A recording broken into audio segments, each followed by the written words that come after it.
ही बता देना चाहता हूं कि ये वीडियो ओनली एग्जामिनेशन के पॉइंट ऑफ व्यू से बनाया जाता है। जो एग्जाम में क्वेश्चन लड़ने के चांसेस बहुत ज़्यादा हो जाते हैं, ठीक है। तो जो भी क्वेश्चंस कराता हूं ना, अच्छे से सुनो, इसे याद किया करो एंड चैनल को सब्सक्राइब करके जाओ भाई। ऐसा मैं नहीं मिलेगा कहीं भी, बता दे रहा हूँ ऐसा चैनल, ठीक है। पहला क्वेश्चन, एक गतिमान स्वतंत्र आवेश उत्पन्न करता है। पहला प्रश्न है, तो क्या उत्पन्न करता है? स्थिर विद्युत क्षेत्र और चुंबकीय क्षेत्र दोनों, ठीक ना। स्थिर विद्युत क्षेत्र और चुंबकीय क्षेत्र दोनों, यानी ऑप्शन नंबर सी आपका सही हो जाएगा।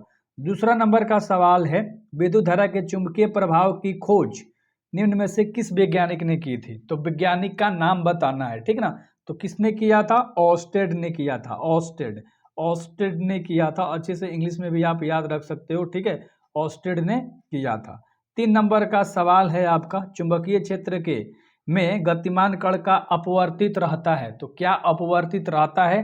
चाल और गति ऊर्जा दोनों होता है मेरे भाई। ये दोनों क्या होता है? उसका अपवर्तित रहता है चुंबकीय क्षेत्र के, ठीक ना।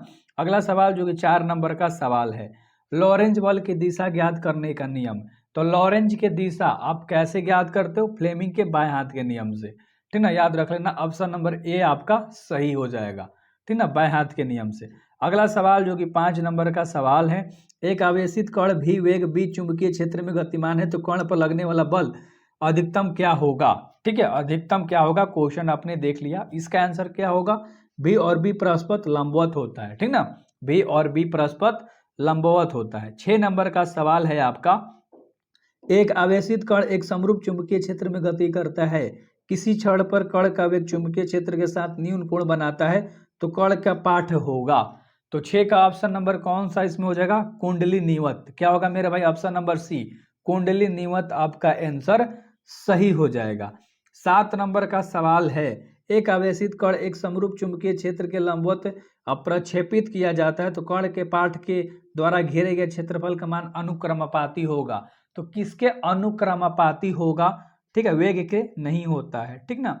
और संवेग नहीं, गति ऊर्जा नहीं, तो इनमें से कोई भी नहीं। तो ऑप्शन नंबर आपका डी सही हो जाएगा 7 नंबर का, ठीक ना। 8 नंबर का सवाल है, चुंबकीय क्षेत्र में गतिमान आवेशित कण पर लगने वाला चुंबकीय बल का सूत्र है। तो सूत्र क्या होता है आपको बताना है। तो F बराबर V Q B sine theta होता है। F बराबर V Q B sine theta, option number B तुम्हारा सही हो जाएगा।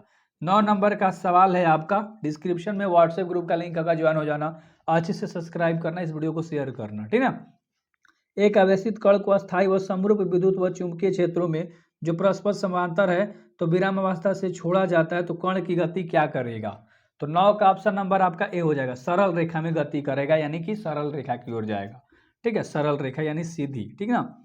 अगला जो कि 10 नंबर का सवाल है, समरूप चुंबकीय क्षेत्र बी में एल लंबाई का चालक चुंबकीय क्षेत्र के समांतर स्थित है, तो चालक में एल धारा प्रवाहित करने पर चालक बल होगा। तो चालक बल क्या होगा? नहीं होगा, सॉरी फॉर, ठीक है, ए नहीं होगा, बी भी नहीं होगा, ठीक है। तो आगे देखते हैं कौन सा ऑप्शन होगा। शून्य होता है भाई, ठीक ना। वो थोड़ा सा मिस्टेक हो गया था, लेकिन शून्य होगा, ऑप्शन नंबर सी आपका सही हो जाएगा, ठीक है। अगला, यदि किसी कमानी में धारा में प्रवाहित की जाए, तो कमानी, कमानी क्या होगी? 11 का ऑप्शन नंबर ए संकुचित होती है, ऑप्शन नंबर ए आपका सही हो जाएगा, संकुचित होती है, ठीक ना। 12 नंबर का सवाल है आपका, आदर्श वोल्टमीटर का प्रतिरोध होता है। आदर्श वोल्टमीटर का प्रतिरोध जो होता है अनंत होता है, इसका कोई भी अंत नहीं है, ठीक ना। 13 नंबर का सवाल, गैल्वेनोमीटर में शंट का उपयोग किया जाता है। शंट का उपयोग क्यों किया जाता है? उच्च धारा के उसकी सुरक्षा के लिए, ऑप्शन नंबर सी आपका सही हो जाएगा, ठीक। अगला सवाल जो कि 14 नंबर का सवाल है, एक गैल्वेनोमीटर को वोल्टमीटर में परिवर्तित किया जा सकता है, क्या जोड़कर? मतलब किस तरह से जोड़कर? तो 14 का ऑप्शन नंबर तुम्हारा क्या हो जाएगा? बी, श्रेणी क्रम में उच्च प्रतिरोध को जोड़कर, ऑप्शन नंबर बी, ठीक ना।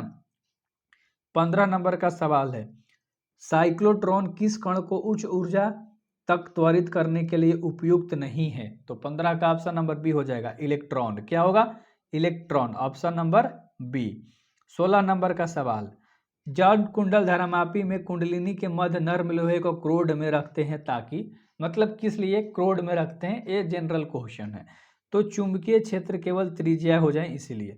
तो इस मान लो डी में ऑप्शन नहीं है, तो लिख दो इनमें से कोई भी नहीं, एनटी, ठीक है। अगला सवाल 17 नंबर का, डायनेमो का कार्य का सिद्धांत आधारित है। तो किस पे डायनेमो के कार्य के सिद्धांत आधारित हैं तो चुंबकीय विद्युत चुंबकीय प्रेरण पर। ऑप्शन नंबर बी तुम्हारा सही हो जाएगा, देख लो। ठीक है, आगे बढ़ते हैं हम लोग 18 नंबर का सवाल, ठीक ना। अच्छे तरीके से देखिएगा और 18 नंबर बताइएगा, सब्सक्राइब कीजिएगा। समरूप वेग के चाल्यमान आवेश उत्पन्न करता है।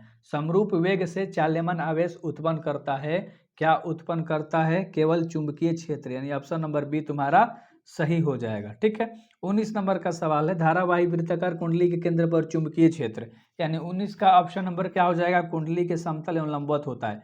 ऑप्शन नंबर बी तुम्हारा सही हो जाएगा। ठीक ना। अगला सवाल जो कि 20 नंबर का सवाल है, विद्युत धारा वहन करने वाले एक सीधे तार के समीप किसी बिंदु पर चुंबकीय क्षेत्र समानुपाती होता है।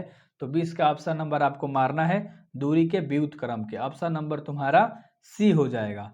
मेरे भाई पता है कि आपको सारी चीज़ें याद हो रही हैं, दो बार वीडियो को देख कर ट्राई मार सकते हो अच्छे तरीके से याद हुआ कि नहीं हुआ। दो समांतर तारों में विपरीत दिशा में धाराएं प्रवाहित होती हैं तो वे क्या कहलाती हैं, मतलब किस तरह से इसका आंसर होगा? एक दूसरे को विकर्षित करती हैं। ऑप्शन नंबर ए तुम्हारा सही हो जाएगा, एक दूसरे को विकर्षित करती हैं। ठीक है, चल कुंडल धर्ममापी की सुग्रहिता बढ़ाई जा सकती है कब? चुंबकीय फ्लक्स को बढ़ाकर। ठीक ना, चुंबकीय फ्लक्स को बढ़ाकर। आपको सारा चीज दे रहा हूँ, इंग्लिश में पीडीएफ दे रहा हूँ, हिंदी में पीडीएफ दे रहा हूँ, तो यार सब्सक्राइब किया करो ना चैनल को, दोस्तों को बताओ। So best of luck, subscribe.